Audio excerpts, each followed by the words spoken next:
Pretend you're doing it. First man. Yeah. Karen, I'll give you a Yeah, I can go off with it.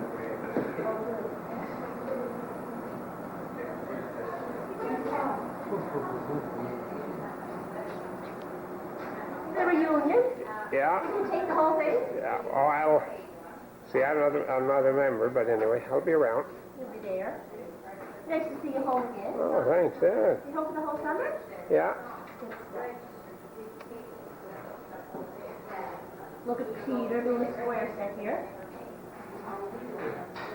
Well, that's the whole history on the Dunbar. Little Dunbar house where Joyce and all the girls have the parties every summer. The Green Hill, isn't that what it's called? Mm-hmm. Green Hill Farm. So the history that's there, it'll be interesting there.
Yeah, get out of the way, Myrtle. Yeah.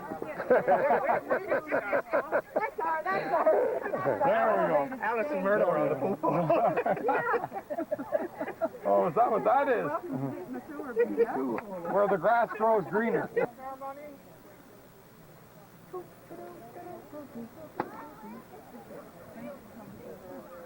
No, the wind isn't cooperating. But as it gets up there, it'll find a place.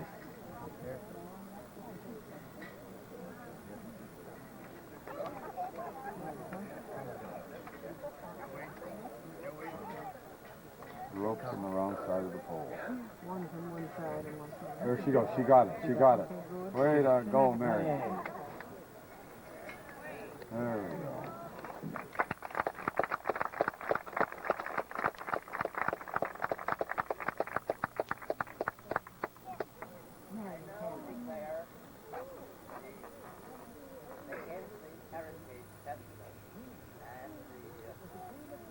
Scotsville School Reunion. I hope you have a nice day and that you enjoy the reunion. Thank you. Very nice.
there are any people who have just arrived and haven't registered, registration will take place tomorrow.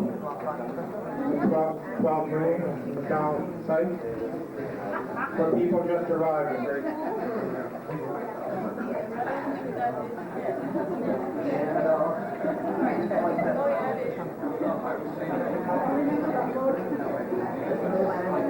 Okay, folks, I guess we're ready to get underway with the rest of the program.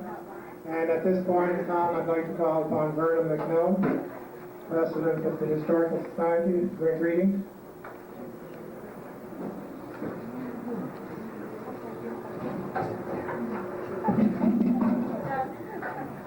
Madam Chairman, Reverend Clergy, former students, teachers, ratepayers, counselors, ladies and gentlemen, welcome. On behalf of all the members of the Lake Ainsley Historical Society and the School Reunion Committee and the Lake Ainsley Weavers and Craft Guild, I'd like to welcome everyone from near and far to the Scotsville School Reunion. We recognize the efforts some of you have made to return to Scotsville to make your contribution to this event. We want to celebrate your achievements, your hard work, and contributions to your chosen community, whether it be Scotsville or some other place farther away. We remember that the seeds of your independence and self-reliance were planted right here, a tribute to your teachers, family, and friends. We're pleased to see so many, and if there's anything we can do to make your stay more enjoyable, speak to one of the members of the society or the committee. There's nothing like reminiscing and sharing with old friends and acquaintances. This reunion has been planned for your enjoyment. Although it can be a very emotional time as you share childhood memories and dreams, successes, failures, experiences, good and bad, over the last number of years. This is also a truly historic time. Your Scotsville school days are now a part of the history of this area. This reunion committee has helped to preserve the history by compiling the booklet with the stories of the past contributed by some students and teachers. Copies of this booklet and the video of this proceedings will be kept on file at the McDonald House Museum and can be viewed for years to come. We are very pleased to be hosting this, our fourth school reunion, as part of the Lake Ainsley Heritage Festival. The Lake Ainsley Historical Society would like to thank the Scotsville School Reunion Committee for the fine organization and many hours of volunteer work to plan this event.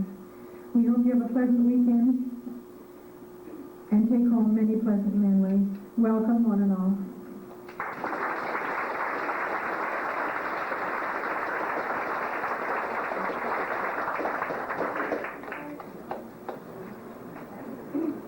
3 weeks ago today, Nova Scotia welcomed the world.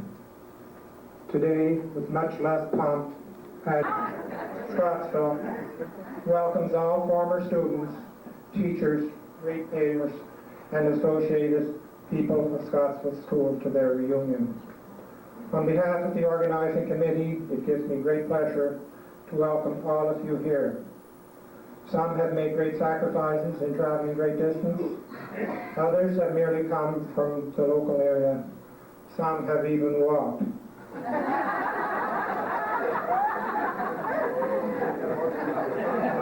Whatever your circumstances, you share a common reason for being here. We sincerely hope your reunion proves satisfying and fulfilling to you. I'd like to call upon the festival coordinator now, Kathy McLean, who will call the roll. Miss at the back, can you hear me? As in the days of old, as a teacher here for 2 years, we call the roll every morning. And we're going to do that today, but instead of just politely saying present, I would like for you to stand so that all who are here will see which one you are.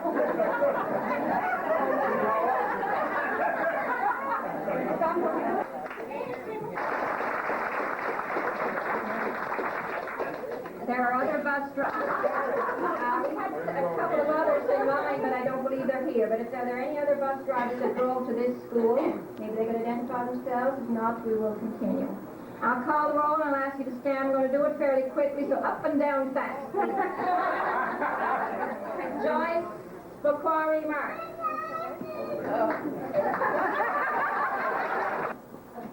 Helen McLean.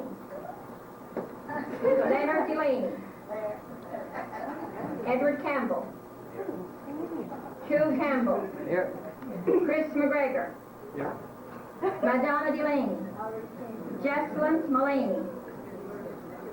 Deborah, Debbie's not here, is she, Jesselyn? No. But Debbie is registered. Marilyn McKinnon. Marilyn Gillis McKinnon. Joy Fail Power. Margaret Rose Macquarie J. John Collins. Wallace Gillis. Ainsley McLean, you're here as a student too. Myrtle McGinnis McLeod. Anita Patterson. Charles N. McDonald, teacher.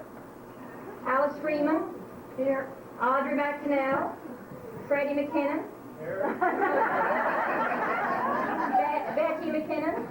Malcolm McDougall. Here. James McDougall. Here. Archie Collins. Sandra Gillis. Here. Marie McGinnis. Here. Chrissy McLean. Murder Markle. Here. Florence Beaton. Christine Isabel Gerdrion. Gail Spindler. Tina Macquarie. May McKay. John McKay. Philip McKay. Malcolm McKay. Jonara Gillis. Jesse Gillis. Alfred Forward. Annabelle McMillan.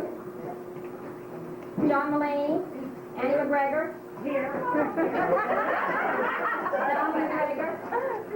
Neil McGregor. Anna Myers. Josepha McPherson. Paula Rhino. Neil Marple. Wesley McLean. Brenda McLean. Violet McCrae. Herbert Burton. Edward Burton. Mary Marple Budgell. Alexis McLean Hodgkins. Jesselyn McLean Ashworth. Hugh McLean. I think that's you, Don. Where are you? Over here. Anne McMaster. Bernice McLeod. Agnes McDougall. Aggie. Here. Russell Burton. Shirley McLean. Hugh Cameron. Carol Beaton. And Karen McLean. And that is the list that we had when this was done. And if there are any others, would they just wave their hand? Anybody here I didn't get? Mary Campbell. Anybody else I didn't get? Archie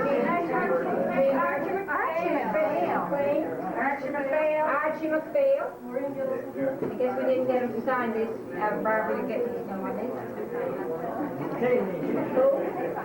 Phoebe. Dave McQuarrie. See that those names that didn't get on this list. Dialogue. By that I mean everybody's welcome to step forward and tell a few little stories of their days here in Scotsville School. So don't hesitate to. I know there's a lot of stories out there. I've been hearing a heck of a lot of them around, but don't hesitate to come up here.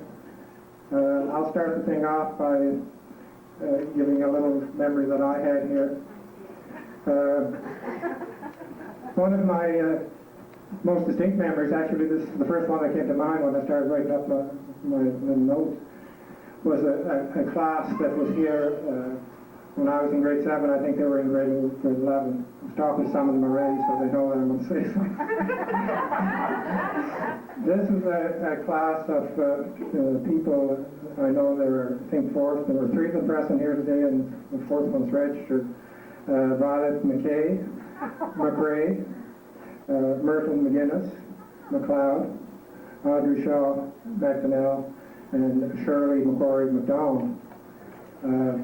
This class I remember quite distinctly because they were the class that would laugh at anything. And I mean anything. They would nobody else knew what they were laughing at, but they would burst out laughing and just build to a point where they probably splattered the walls. They were spinning. No exaggeration. And the teacher, generally gave up trying to contain the emotion because he knew it was a losing cause. And eventually, just when things seemed to be getting settled down again, away they go again. It may have been just a gimmick to get some time out of class. Now, granted, I'll give them a little credit. They didn't do this every day or second day. It's okay, fairly occasional thing, but at any rate, all class activities seemed to come to a halt. The teacher couldn't teach. Well, most of them tried to figure out just what was going on. Anyway, if it could be harnessed, I'm sure that it had tremendous potential. And if indeed they say laughter is the best medicine, I think all these people will live a long, long age.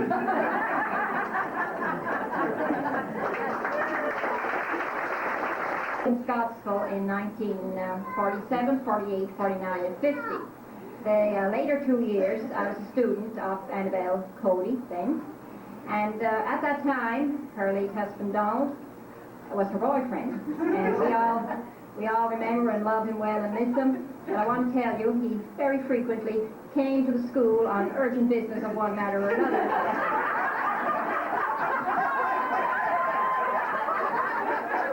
And one winter day he came, and of course Annabelle thought we didn't have any idea who came. And so she had a way of making an exit right out into the lobby of the second room of the school that was before this one. And she had a big, flowing, beautiful, one of those reversible tartan skirts on that just swept around her. And all of you who went to her school remember the skirt. And she went to go out through the door so that we would not see. Now, I don't know what the urgent message that Donald had that day was, but she went out through the door, but she caught her skirt in the door. And the door, she slammed it, of course. And to the delight of all of us on the other side, she spent the rest of the time trying to fish her skirt out of the door. And then, and of course, she was only this all happened in a matter of about 3 minutes because she never wasted very much time at the classroom. And she came back in, and of course, we were supposed to let on that there was nothing happened. And so there we were, and we were trying to be like that grade 7 class and not laugh too much. It was, she doesn't remember, but for us, we remember.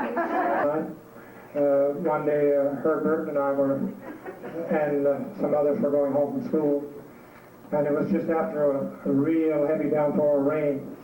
And as some of you would remember, when we got to the corner of McGregor's property and our property, we, of course, took the shortcut up through the pasture from the field. And we were just getting to that intersection, and Herbert was just a little bit ahead of me, and I was running full steam, as I say, it was after a big freshet, and he just stuck out his foot, and I went for my first swimming lesson.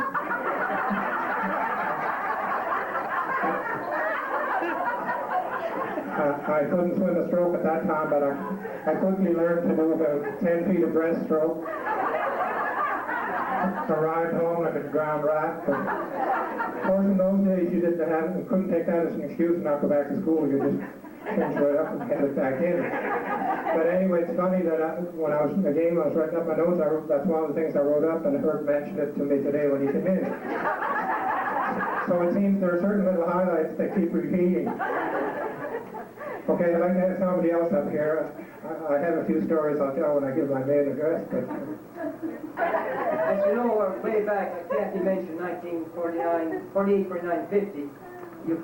My father was teaching here, and you couldn't commute from East Lake to Scotsville, and so it meant we had to move down. We used to stay above the closed store. Yes. I used to bring the kitchen stove and the cow and the hens and you name it. It all came. And we stayed there in the winter. So that meant that Kathy and I had to go to school here for the winter. I didn't want to do it. I didn't want to go to school here at all. I wanted to stay home. So I almost had to be dragged here. I guess the only thing that saved me, I was in class with 4 pretty girls. I think that was helping a little bit. But then some of the boys that were picking at me a little bit, you know, the new guy and the new kid on the block, you know, give me a little bit of a hard time. But thanks to Hugh Don and Leroy, they were a couple of grades ahead of me, and they kind of kept me under their wing, and they were kind of looking after me. Herb was picking at me quite a bit.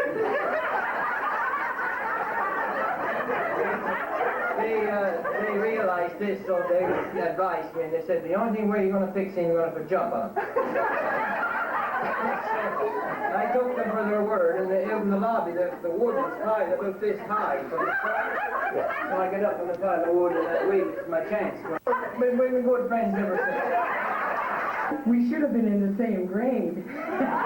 He wasn't there, he was missing. And his mother had to enlist her sister from Toronto to come home.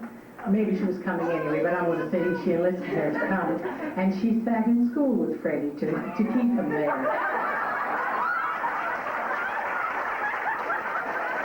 Was a bit of an early leaver. That's what they call them instead of dropouts. I'll never forget the day he came home and said he wasn't going back to school. And my father informed him that he had to enroll in correspondence course and keep the same hours that we kept in school. And Freddie had to get up every day, kept the same hours, kept correspondence for a couple of years. We were jealous as hell. Anyway, it was a great time. I was a student here from 49 to 59. I'm still going to school 46 years later. Does that make me a slow learner or something? Good Lord, it's getting to be a bit of a habit. Just when they were mentioning bus drivers, the first bus driver, I believe, that took the children from this school when we had that terrible year where we got the news that we had to be transported to the metropolis of Inverness. I'd like to just recognize Bernie Burton, he's here. He was the first bus driver, and he had a little van, and the seats were down the side, and we played crib, cards, poker, you name it. We had the best card games in the county in that bus. It was wonderful. And very cool.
Ladies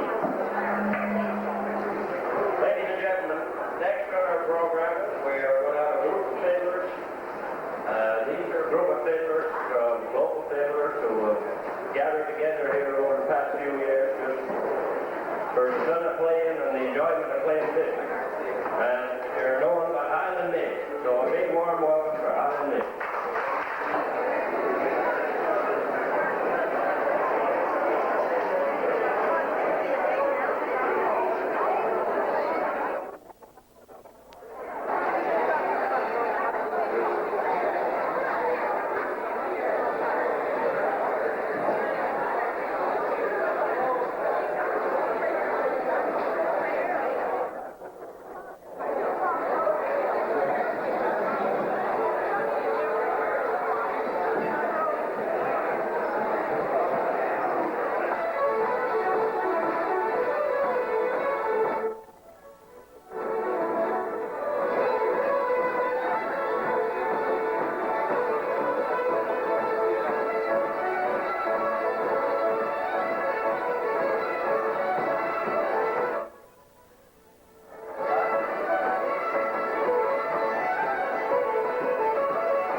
disappointed, to tell you the truth, of the outcome.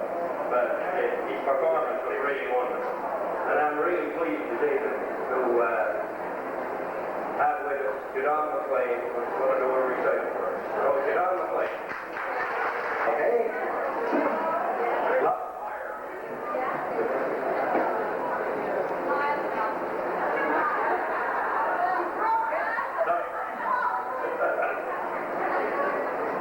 Casey at the bat. I recited it a few times a long time ago, so if I make a mistake, please forgive me. I told the lady I was sitting beside down there to say a little prayer for me. The outlook wasn't brilliant for the Mudville 9 that day.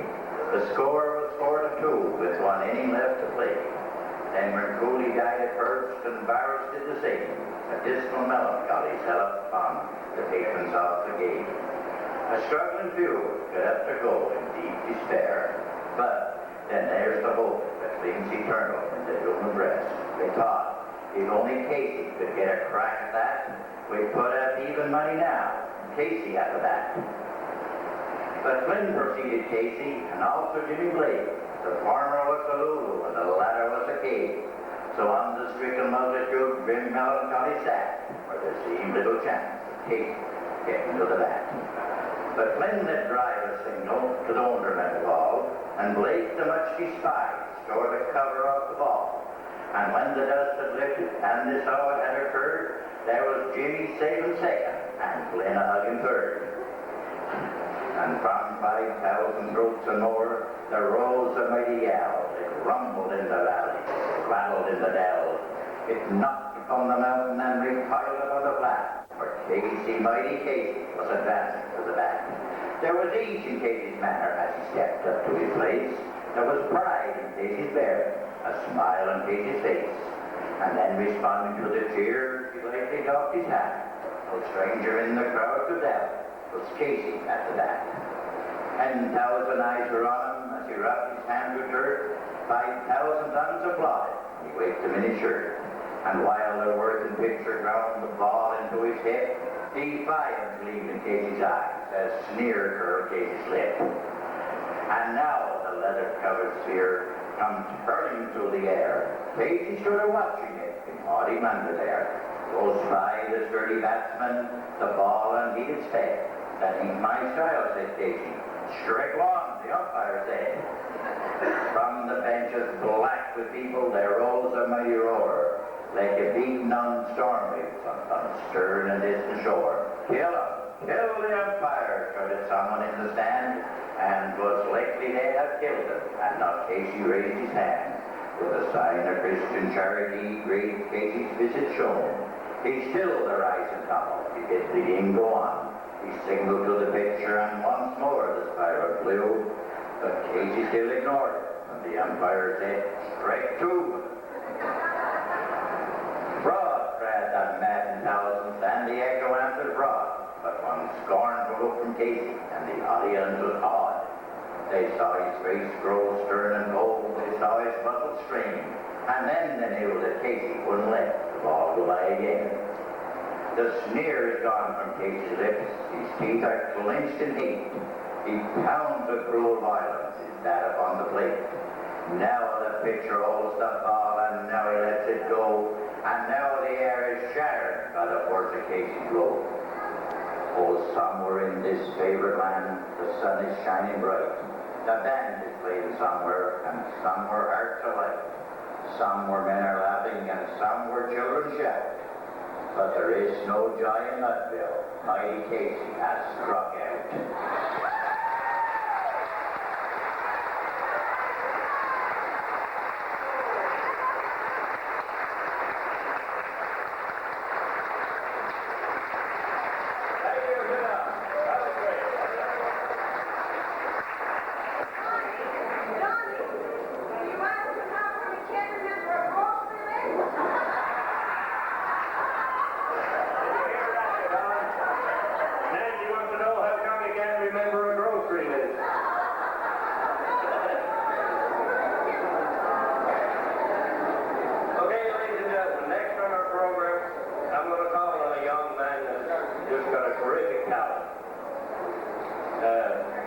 He's just amazing. There's no other word for it. And I'm referring to Robbie Fraser from Strathmore. Robbie Fraser, will you come?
Roddy and Dan.